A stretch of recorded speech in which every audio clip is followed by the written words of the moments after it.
Look here, I have my own journal. It feels so surreal. This setup I have used for the past 5 years is it's just crazy to have a physical journal.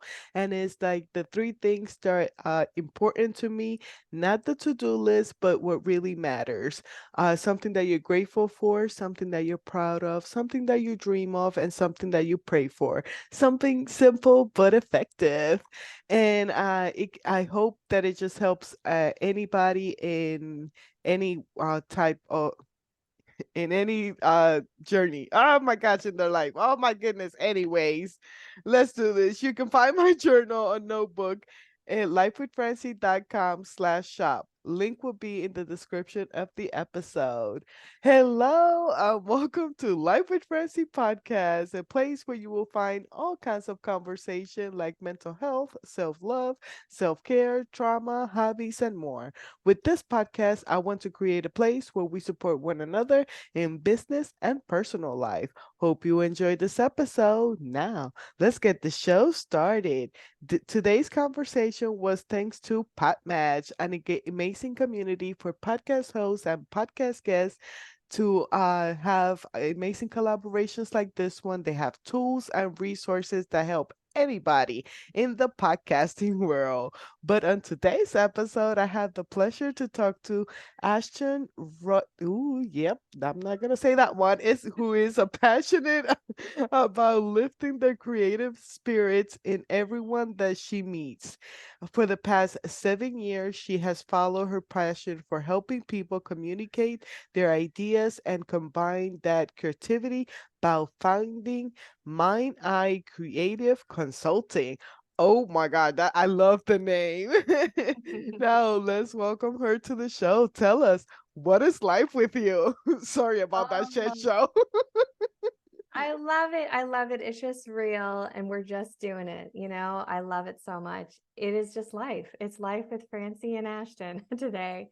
So, what is up with me? So I'll talk about my business and all of that stuff. But more importantly, I live in rural Canada in the woods in an old farmhouse, and I have three small children, ages 5, 7, and 10.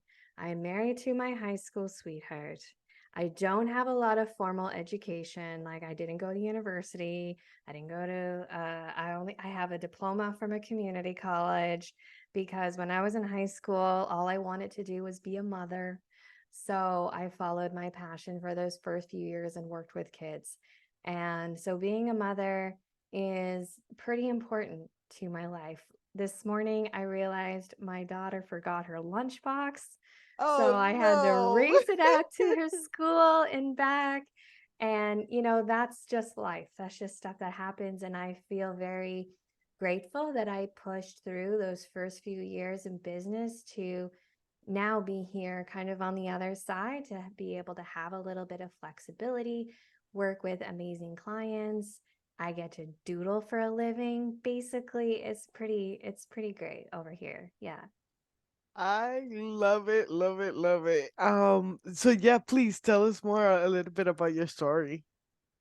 Yeah, so I really spent the last 10 years and 7 years building my business around helping people visualize information. So I'm sure you've been to a meeting that's been real boring.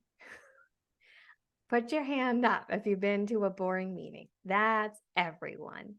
And part of my passion is in life and in work is to help people feel connected, to build engagement with information, because we are in the digital information age and everything is just constantly thrown at us all of the time. And it is so hard to keep up, to remember what it is that you just listened to or remember what it is that you're supposed to do. And I love that I can use creativity and illustration to help like break through the noise a little bit. So mostly in two ways I do this is in person and online. So in person, I'm literally drawing out what people are saying in real time with paper and markers. And when it's virtual, I'm drawing on my screen and people can see the drawing unfold in a digital format. So for most people who consider themselves a visual learner or they like to learn visually, a picture's worth 1,000 words. As cliched it is so true. And I love being able to visualize the information that's coming out of these borings. One, to make them less boring, but two, to really help people learn and engage. And I love the accessibility piece to it, where it allows people who maybe are like neurodiverse, they don't miss out on the information either if they mentally or physically couldn't be there or to sit through all of that content. We expect so much from people, their attention. We expect so much from people's attention. And it's just not always going to be the best way that we get information to people to sit there and watch presentations for like hours on end, right? So if I can help people also connect from an accessibility perspective, then that's something that I really love as I can. It's almost like an extra bonus, but also really important in the type of work that I do. And allowing people sometimes in the room to have a voice who don't normally have one, or they don't have an opportunity to speak it. So I got into this work as a facilitator, which really helps create safe spaces for people to share authentically and transparently, to have a healthy dialogue. And I love the way that drawing out the conversation in groups like that can really help create a safe space for people to feel valued and heard when they might not always have that opportunity. So I actually really love being like the third party that comes in, and I don't have the baggage. I don't have all the, well, I'm not going to listen to this because Shelly down in HR won't listen to me or what have you. Like being able to go in there and set the stage and create a space that people feel heard, and then be able to take some of those lessons learned and things back to the leadership or what have you. And sometimes it's difficult, but I love how I can be this conduit for people having difficult conversations. So there's a whole bunch of stuff for you there. I absolutely love that, and how different. I just love that. Um, what is graphic recording? Yeah, so that's sort of like a term for what I just kind of spoke about. There's graphic recording and graphic facilitation. So graphic recording is more when I'm doing like presentations, like drawing out a presentation, whereas graphic facilitation is more of that facilitated discussion, creating safe spaces for, I'm creating a graphic or a drawing based on collective voices in the room. And then there's also a term called sketchnoting, which is a popular term coined by a man named Mike Rohde. And it's around visualizing your own notes. So taking the same skill set, but learning it for yourself and drawing out your own information. So I'm sort of on this other like personal mission to try to teach people how to sketchnote, because it is such an incredibly powerful way to write down information and to take your thinking and put it on paper and to organize it in a way that helps bring clarity and deeper understanding to your own ideas or things that you're listening to. And you don't have to actually know how to draw to learn how to sketchnote. The foundational elements of sketchnoting is the real basic. You can learn them in 15 minutes, right? A line, an arrow, a square, a circle, and it doesn't even have to be a straight line, So, and stick people are awesome. You can upgrade it if you want to a star person, but a stick person is amazing. And I think we've just sort of gotten away with all of technology from just putting pen to paper, but putting pen to paper is such an incredibly valuable way to help us learn. And I am very opinionated when it comes to how we learn how to note take, which is very poor in my opinion, and it's very writing focused in words. But we are visual beings. We think in pictures, the majority of us anyways. So why aren't we drawing out and creating pictures of what it is that we're learning instead of just straight words on a lined piece of paper?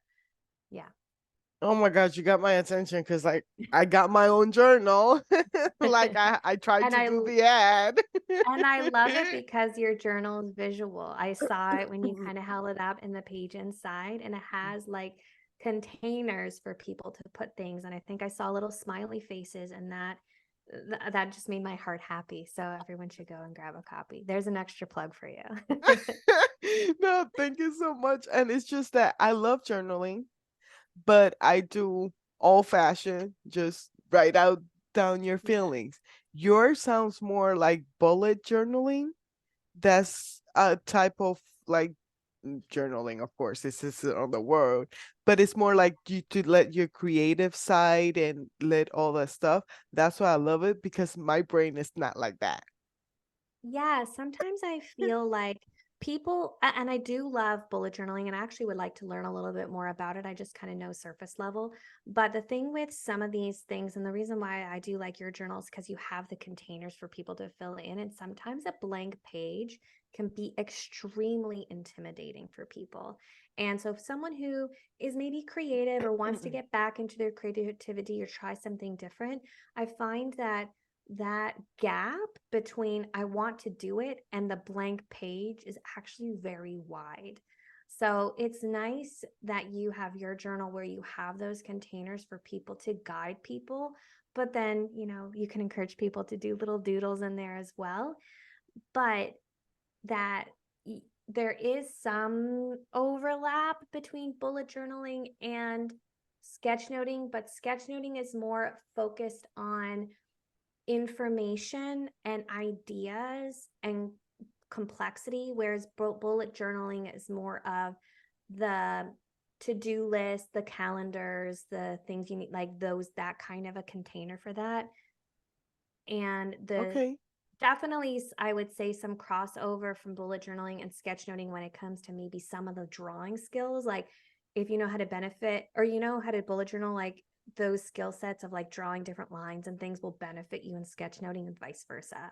You could Yeah. use similar skill sets to help you with both, but they're definitely two kind of different worlds.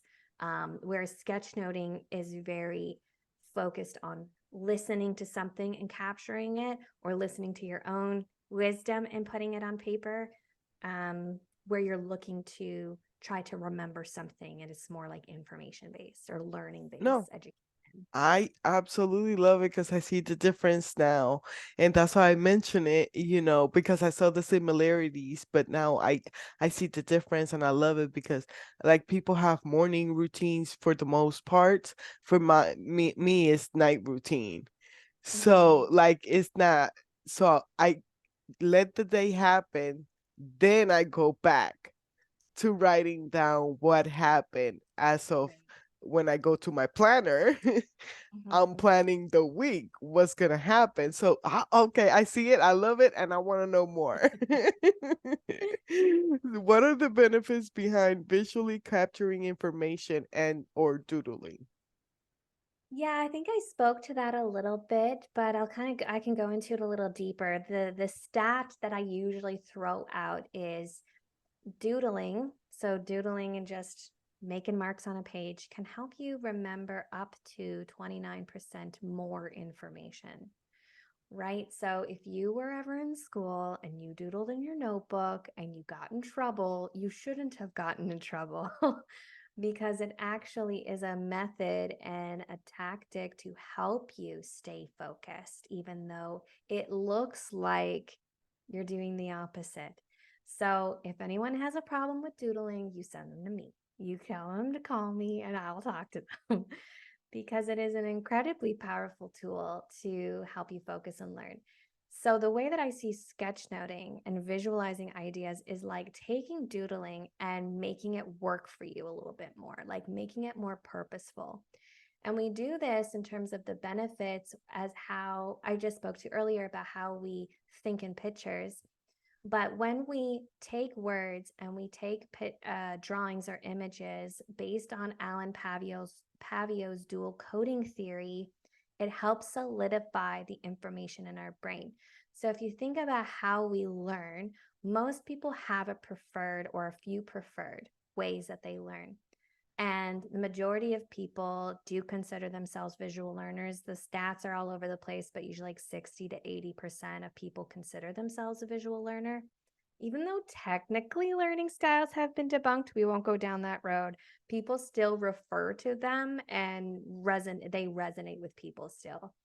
So if you can hear information and draw a picture to it, there's two different learnings. Plus, if you added an emotional element to it, it's just another thing. So if you can draw something that you heard that was funny and you have that emotion around it, you're going to remember it more because of those few things. So if you're just listening to words and you're writing down words, still better than nothing. Like, do that. That'd be great. But it's better than a lot of students I find these days, just like the teacher writes stuff and takes a picture. Like, that's not going to help solidify your learning. So that's one element. But if you can add in the visuals and just really simple icons and drawings into it, it's just going to help solidify that learning even more in the moment, because you have to think to understand. You're not just writing what you're hearing. So in sketchnoting, a lot of the beauty is in the thinking process before you actually write anything down, because you're listening, you're making sense of what you're hearing, and you're writing it and drawing it in pictures. So that extra thinking is where the beauty of the learning comes in, because a lot of times when we listen to something, we're just trying to write down as much as we possibly can. And there's not a whole lot of learning going on as we're capturing. We're just listening and writing. And we're missing that most important part in the middle, where we need to make sense of what we're learning. So oftentimes I will give the example of a school, like imagine a school teacher looking over the shoulders of two students. One student is doing traditional note taking, which is like lined paper and words, and the other student is doing visual note taking or sketchnoting. So you see maybe not as many words, but you see some little like icons and drawings and lines to help them connect that information on the page. From a school teacher's perspective, which one can you see the learning? You can see the learning with the visual note taking, because you can see the images that they drew, you see the connections that they built, you see the words very clearly that they wrote. Whereas in the traditional student note taking, which is lines and words, you have no concept if they actually understood anything. Whereas in the sketchnoting example, you can see what they maybe missed, what connections they made. You can, very clearly see in a short amount of time, just peering over their shoulder, those connections, right? And it allows for that deeper conversation to clarify something with that student, or ask them a question about their learning. Whereas in the traditional note taking, there's no door. That door isn't open like it is with sketchnoting. Oh my God. Sorry, I had to put you on mute. I have to put myself on mute because I have the school has something going on and the window is open and I'm like, oh my God. But I can talk to you forever about this one because I'm so interested just for me.